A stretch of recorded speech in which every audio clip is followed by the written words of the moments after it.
नमस्ते दोस्तों, स्वागत है आपका हमारे चैनल पर।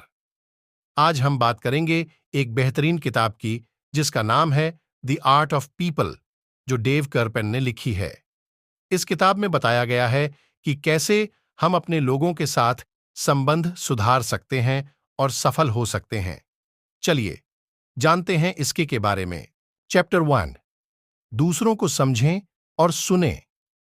किसी भी रिश्ते में, चाहे वह व्यक्तिगत हो या पेशेवर, सबसे महत्वपूर्ण चीज है सामने वाले व्यक्ति को समझना।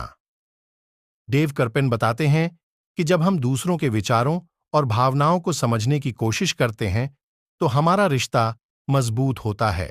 यह समझने के लिए कि सामने वाला व्यक्ति क्या सोच रहा है, हमें उनकी बातों को ध्यान से सुनना चाहिए और उनके दृष्टिकोण को समझने की कोशिश करनी चाहिए। ध्यान से सुनने का मतलब है कि जब कोई आपसे बात कर रहा हो तो पूरी तरह से उनकी बातों पर ध्यान दें। अपने फोन को एक तरफ रखें, आंखों में आंखें डालें और उन्हें यह महसूस कराएं कि आप उनकी बातों में रुचि ले रहे हैं। इससे सामने वाले व्यक्ति को यह एहसास होता है कि उसकी बातों की कद्र की जा रही है और वह अधिक खुलकर बात करता है। सुनने के साथ साथ हमें अपने प्रतिक्रिया भी देनी चाहिए, लेकिन यह प्रतिक्रिया सकारात्मक और सहायक होनी चाहिए। जब आप किसी की बात सुनकर अपनी राय देते हैं तो उसे यह महसूस होता है कि आपने उसकी बातों को समझा है और उसे सम्मान दिया है। मान लीजिए कि आपका कोई सहकर्मी अपने काम को लेकर परेशान है। अगर आप उसकी समस्या को ध्यान से सुनते हैं, सवाल पूछते हैं और उसे सुझाव देते हैं, तो वह न केवल आपके सुझावों को मान्यता देगा, बल्कि आपके साथ एक मजबूत रिश्ता भी बनाएगा। चैप्टर 2, एक सकारात्मक इंप्रेशन बनाएं। पहली मुलाकात में ही अच्छा प्रभाव डालना बहुत महत्वपूर्ण है। लोग आपके बारे में कुछ ही सेकंड्स में राय बना लेते हैं, इसलिए यह जरूरी है कि आप शुरुआत से ही एक सकारात्मक छाप छोड़ें। एक सच्ची और ईमानदार मुस्कान बहुत प्रभावशाली होती है। मुस्कान से आप सामने वाले व्यक्ति को यह महसूस कराते हैं कि आप दोस्ताना और खुले विचारों वाले हैं। यह छोटी सी क्रिया आपके प्रति लोगों का नजरिया बदल सकती है।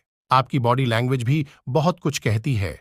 सीधे खड़े होना, आंखों में आंखें डालकर बात करना और आरामदायक मुद्रा में रहना आपके आत्मविश्वास को दर्शाता है। यह लोगों को आपके प्रति सकारात्मक दृष्टिकोण बनाने में मदद करता है। जब आप किसी से मिलते हैं तो उनकी अच्छाइयों की प्रशंसा करें। यह उन्हें अच्छा महसूस कराता है और आपके प्रति उनकी राय को सकारात्मक बनाता है। लेकिन याद रखें, आपकी प्रशंसा सच्ची होनी चाहिए, न कि बनावटी। चैप्टर 3, प्रशंसा करें और ईमानदारी से तारीफ करें।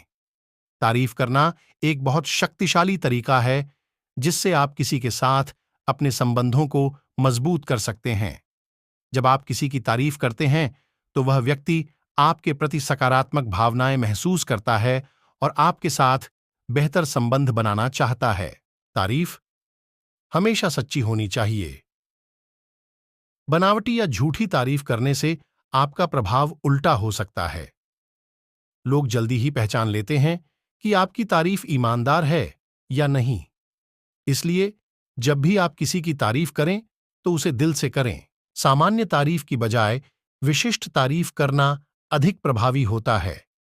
उदाहरण के लिए, तुम बहुत अच्छे हो की बजाय तुम्हारी प्रस्तुति आज बहुत शानदार थी, तुम्हारा डेटा एनालिसिस बहुत प्रभावी था, कहना अधिक प्रभावशाली होता है। जब आप किसी की तारीफ करते हैं तो देखें कि वह व्यक्ति कैसे प्रतिक्रिया देता है। अगर वह व्यक्ति खुश और उत्साहित महसूस करता है तो समझें कि आपकी तारीफ सही जगह पर पहुंची है। अगर नहीं तो अपने तरीके में बदलाव करें और देखें कि आप और कैसे बेहतर तारीफ कर सकते हैं। चैप्टर 4, अच्छे संबंध बनाएं। अच्छे संबंध बनाने का सबसे महत्वपूर्ण तत्व है विश्वास और समर्थन।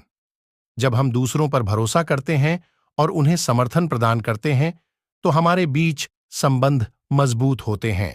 हर व्यक्ति की अलग अलग सोच और दृष्टिकोण होते हैं। अच्छे संबंध बनाने के लिए हमें सुसंगतता और समझौते की भावना रखनी चाहिए।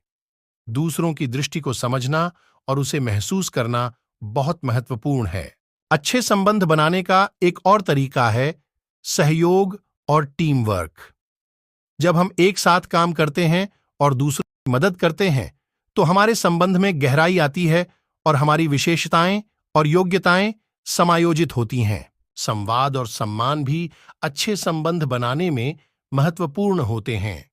हमें दूसरों के विचारों को सुनना और उन्हें सम्मान देना चाहिए, ताकि उन्हें हमारे साथी होने का एहसास हो। अंत में, अच्छे संबंध बनाने का एक महत्वपूर्ण तत्व निस्वार्थिता और प्रसन्नता है।